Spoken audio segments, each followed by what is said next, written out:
नहीं करें, केवल वो करें जो मेरे रास्ता बताया है। और मैं सिर्फ एक बात चाहता हूँ, मैं किसी को न तो स्वर्ग पहुंचा सकता हूँ, न मैं उसके जीवन को मुक्त कर सकता हूँ। मैं केवल रास्ता बता सकता हूँ जिसके चलकर आप अपने कष्टों का निवारण कर सकते हैं, जिसे अष्टांगिक मार्ग कहा गया। और उसकी जो प्रमुख बातें हैं, उसे पंचशील सबसे प्रमुख है। हर ग्रस्त व्यक्ति को जो परिवार के साथ रहता है, बच्चों के साथ रहता है, वो पंचशील का पालन अवश्य करें और अष्टशील का पालन करें। अष्टांगिक मार्ग बताया, अपने दुखों को कष्टों से मुक्ति का मार्ग बताया। तो बुद्ध ही एक ऐसे व्यक्ति हैं जिन्होंने आगे से कहा कि मैं कोई भगवान नहीं हूँ, न मैं आपको स्वर्ग का लालच देता हूँ, और ये वादा करता हूँ कि आप स्वर्ग में जाएंगे। स्वर्ग नरक से मुक्त इन्होंने किया है, उन्होंने कर्म प्रदान तक कही। और लोग देखेंगे, आप धर्म के आधार पे लोगों को पहचाना जाता है कि किस जाति में पैदा हुआ, किस धर्म में पैदा हुआ, उसी का अनुसार उसका व्यवहार होता है।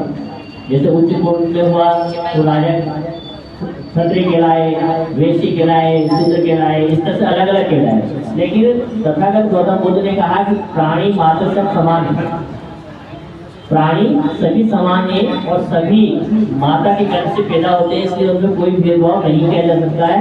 और ये अंतर जो है आदमी के कर्म के आधार पर किया जाना चाहिए, उसकी योग्यता के आधार पर किया जाना चाहिए। यदि योग्य व्यक्ति है तो नीचे से पायदान से उच्च श्रेणी में और बुद्धत्व की श्रेणी में जा सकता है, बौद्ध बन सकता है। बौद्ध का मतलब होता है ज्ञानवान व्यक्ति। जैसे कोई व्यक्ति पढ़ कर के मास्टर बन जाता है, डॉक्टर बन जाता है, इंजीनियर बन जाता है, तो उनका नाम हो जाते हैं लोग, फिर सीधा क्या कहते हैं, डॉक्टर साहब आए, ठीक है ना, प्रोफेसर साहब आए, ये कहते हैं। ऐसे ही जो ज्ञान प्राप्त कर लेता है उसे बुद्ध कहते हैं। बुद्ध किसी का नाम नहीं है, उनका नाम जो है सिद्धार्थ गौतम, ठीक है। और सब समाज बंधु ने ये जाने जरूरी कि ये हमारे लिए बड़े गौरव की बात है कि इनका जन्म कोली वंश में हो और हम ही इनको भूल गए, ठीक है ना।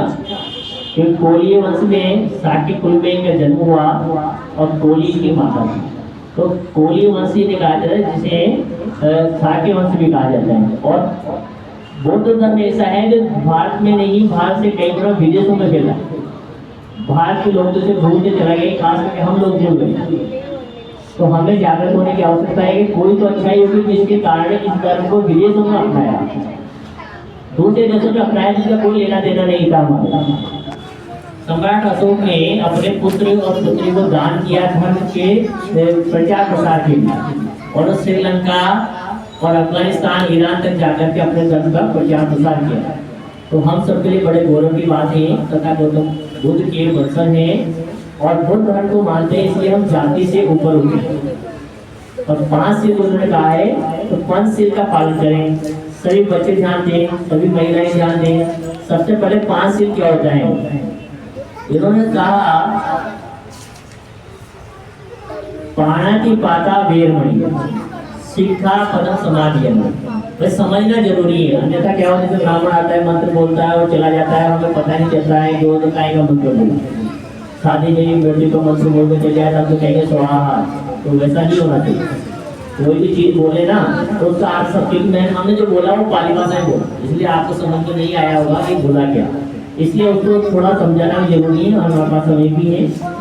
पहला हमें बोला कि पाणाति पाता वेरमणि शिक्षा पदम समाधि। इसका मतलब है मैं किसी भी प्राणी हिंसा से विरत यानी दूर रहने की शपथ ग्रहण करता हूँ।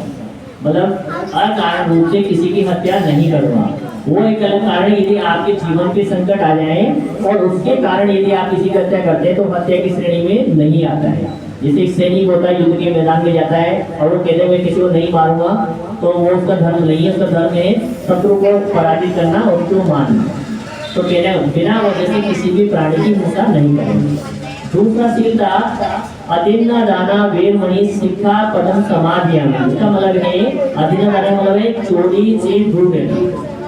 मैं वो समाज में रहते हुए जानबूझ के किसी की वस्तु को उससे बिना पूछे काम में नहीं लूंगा। चाहे किसी का पेन ही रखा हो, उसे उठाकर आप प्रयोग में ले लिए। किसी गाड़ी रखी हो, मोटरसाइकिल ऐसे नहीं चक्कर लगा के आगे पीछे का वो वापस खड़ी कर दी और काम मैंने कुछ नहीं किया, तो वो भी एक चोरी ही है। जिसका अधिकार है उसकी बिना परमिशन के किसी की वस्तु को प्रयोग करना चोरी नहीं करना। तो दूसरी शपथ अपने ये तीसरा हमने लिया कामेश मिथ्याचारा वेरमणि सिक्खापदम समाधियां। कामेश का मतलब काम वासना में व्यभिचार से विरत रहने की शिक्षा ग्रहण करता हूँ।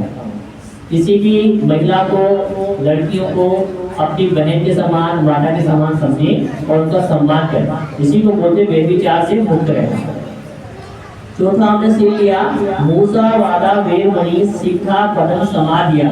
इसका मतलब है मैं मिथ्या वाचन मतलब झूठी चुगली करना, किसी की झूठी प्रशंसा करना और किसी की बिना वजह की निंदा करना, ये इसके अंदर आता है।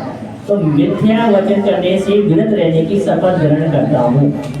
पांचवा सील था सुरा मेरे मर्जे पमा दखाना वेरमणि सिक्खापदम समाधि। इसका तात्पर्य है कि मैं किसी भी प्रकार का नशा नहीं करूँगा, चाहे कच्ची शराब हो, गांजा हो, जर्दा हो, गुटखा हो, लीमन हो, आज के सामान्य चीजों में आज बच्चा पढ़ने वाले बच्चे, महिलाएं विमल खाना, गुटखा खाना सामान्य बातों में। तो इन चीजों से यदि हम विरत रहेंगे तो निश्चित रूप से हमारे मन स्वच्छ होगा, आपके मन में शीतलता होगी, दूसरे प्राणों के प्रति करुणा जागृत होगी।